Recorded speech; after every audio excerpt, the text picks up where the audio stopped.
I have complex post-traumatic stress disorder, PTSD. It's healed, managed, but forever a part of who I am. I collected adverse childhood experiences like some kids collected Happy Meal toys. And as I transitioned into adulthood, I continued to survive traumatic situations. And one of the survival skills that I honed to perfection was the ability to compartmentalize. Or, if I'm being honest, stuff my feelings in a corner and ignore them. And to heal, I had to learn how to take everything out of those meticulously constructed compartments and finally begin to process them. But I had to learn how to name my feelings before I could do that. It was messy. So here I am, a mother of 4, a homeschooler, an English teacher, a graduate student. How could I not know how to do something so basic? It is among the first skills we tackle with my young Chinese students.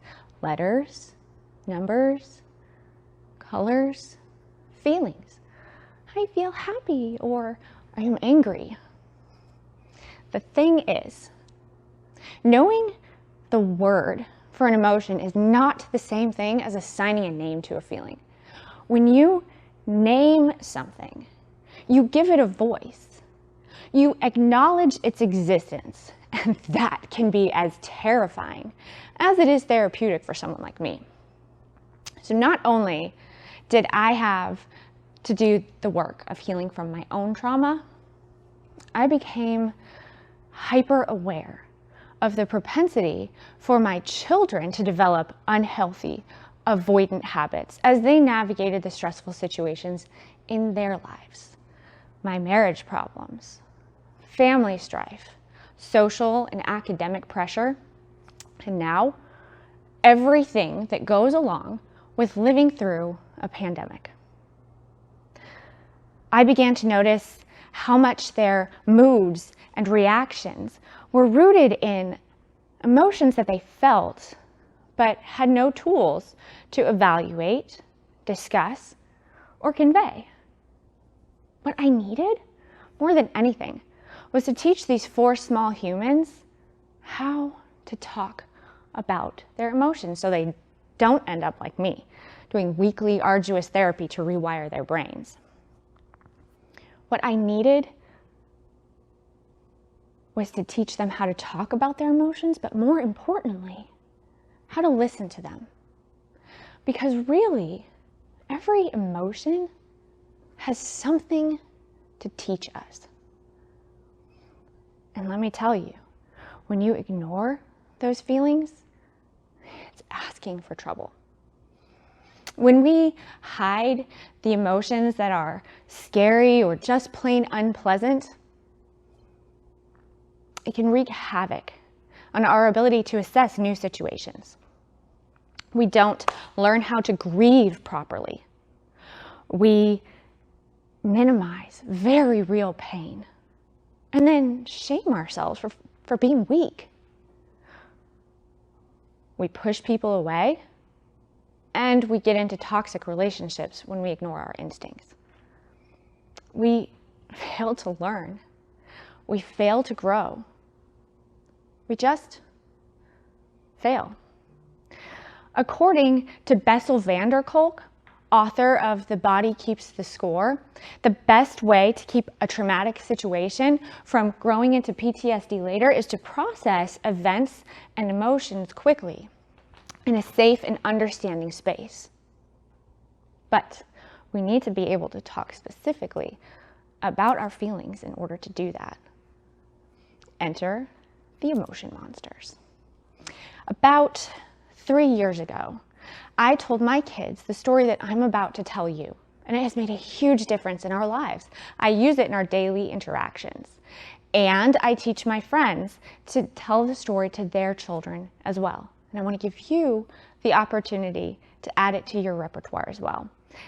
Now, I have a way to understand what's going on emotionally with my kids, and they have a way to express what they're feeling inside when they lash out or dissolve into tears, or retreat into silence. And as it would turn out, they would need those skills to convey their sense of loss, grief, fear, anger, and bitter despair when their worlds came to a halt in March. Pandemic descended on us all and plunged us into realities that no parenting book equipped me to guide them through. Listen, y'all, I said. I want to tell you about little creatures that live inside you. They're like little monsters. They're your feelings. Each one is a different emotion. There's joy and anger and fear and guilt and all the feelings that a person can have. They're always inside you. But every once in a while, something will happen, and it'll cause one of them to come up and grab your attention. There's a little version of you in there, always waiting to listen to them and then tell the big you what they want to say. Those little monsters will tug at your sleeve or gnaw at your ankles. They will roll around and hop around, just trying to get your attention. Every single one, every single time, just wants a chance to teach you. Fear might want to say, this is a bad idea. Let's not do it. Sadness might want you to know that he really, really misses Grandpa. And anger sometimes likes to tell us things like, hey, that guy treated us pretty badly. You should get some better friends. Only a lot of times we're too busy and too impatient to listen to what they have to say. Or we're afraid of what that might be.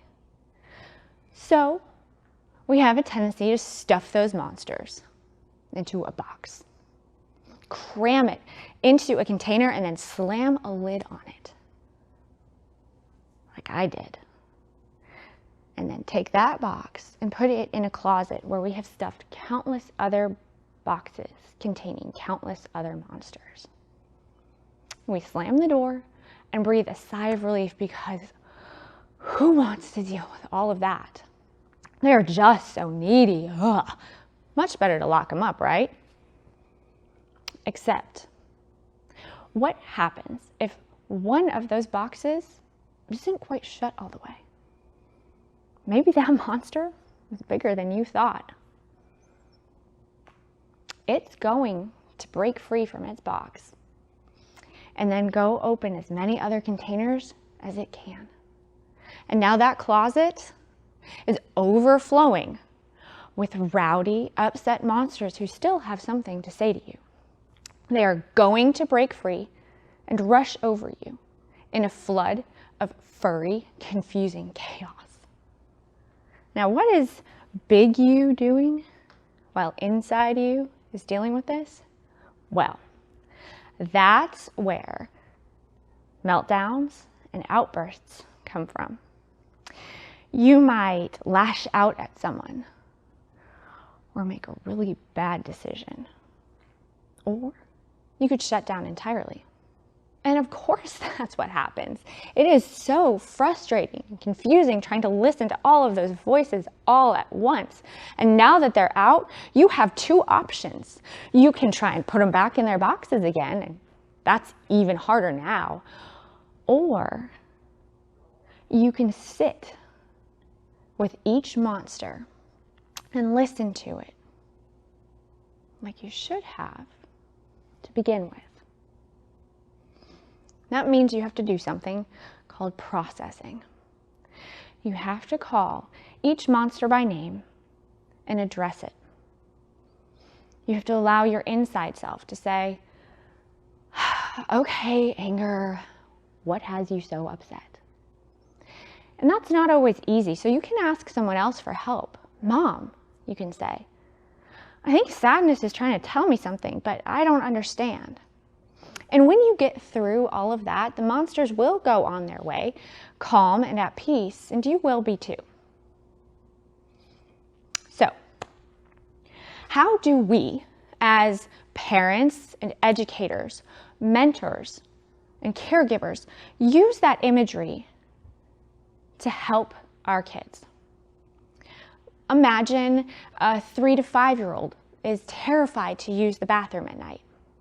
You can say, I can see fear is bothering you in there. He likes to make a lot of noise. I can help you talk to him. Sometimes it helps to show kids this age a picture and have them point out which monster is making the most noise. You can say, fear likes to tell us stories to warn us, so it's important to listen. But do you think we need to be afraid of the bathroom at night? And maybe yes, the child does see a reason to be afraid.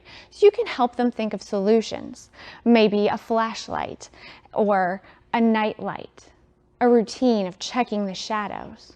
And then they can go back and reassure their fear monster that everything is all right. They can say, thanks for warning me, but I think it's okay. Or what if your 7 to 10-year-old lashes out, uses harsh, angry tones with a sibling, and then runs off crying? Encourage them to evaluate their reaction by saying, whoa, I can see some monsters are fighting for your attention. Does it feel like one monster has come to talk to you, or does this feel like your closet is emptying of all the monsters? Let's call them by name and see what they want. Fear is from last week when you had to ride a horse after you fell off. Oh, I bet that was scary. How do you feel now? Are you still afraid? Sadness? What does sadness want? Oh, you miss going to playgrounds together? I do too. Do you want to think of something fun and safe we can do instead? See, encouraging kids to find solutions teaches them resilience while still validating what they're experiencing. And one of my favorite activities for this age is asking them to draw the monsters that they've noticed throughout the day in a notebook. Journaling is an excellent tool in therapy, and this lays a great foundation. And the story can also help preteens and young teens. I can tell mine to sit with their monsters. Which ones do you notice? I can ask. What caused them to get agitated? Why are they talking to you now, and how do you think it wants you to react? My 13-year-old son said to me once, Mom, I have some sadness monsters. At first I thought they were anger, but then I realized I'm angry and frustrated because I feel sad. And now talking to you, I think I noticed some fear monsters in there too. And that was a watershed moment for me as a parent. Getting kids to voluntarily share their feelings is such a triumph because it is so common to hear, I'm fine, when you ask how they're doing. We can see that's not true.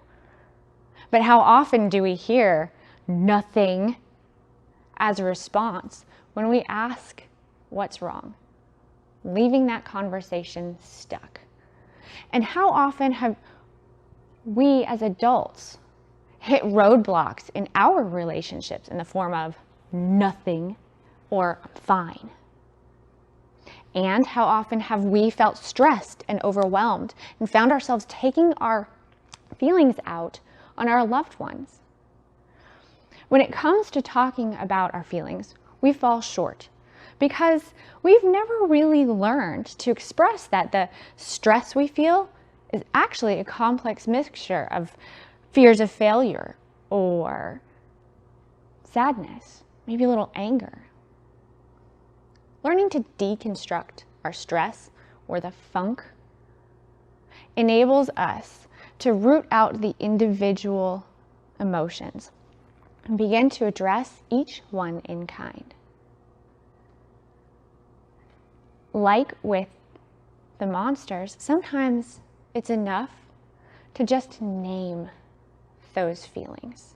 When I started to name the losses that I've accrued over my lifetime, I was able to finally begin to mourn them. I felt sad for experiences that I never got to have. I grieved for a future that will never come to pass. I allowed myself to feel all of those painful, unpleasant emotions and then release them, allowing joy and peace to fill me. See, that's the best part of this story. Each time we sit with our emotions and listen to them, we grow stronger and wiser and more self-aware. Our feelings don't sit in a closet for years, whipping themselves into a panic and then unleashing in a torrent of breathtaking intensity when you least expect it later. Imagine something for me. Imagine a world where children and adults are unafraid to talk about their emotions because it's no longer something to be ashamed of. Imagine a world where taking care of our emotional health is as important as taking care of our physical health.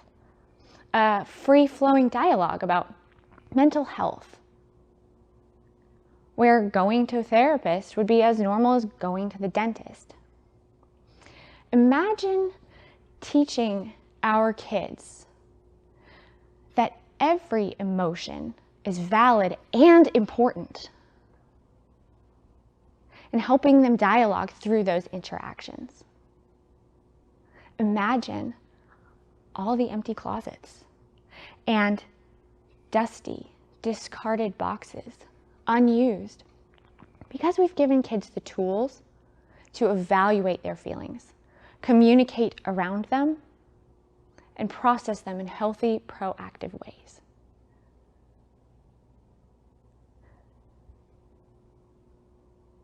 This story gives kids a language to speak fluently in their future relationships with family and partners, coworkers, classmates, even people they've never met. It gives them empathy and self-awareness and understanding. Do you notice that? That monster tugging at your sleeve? That's hope.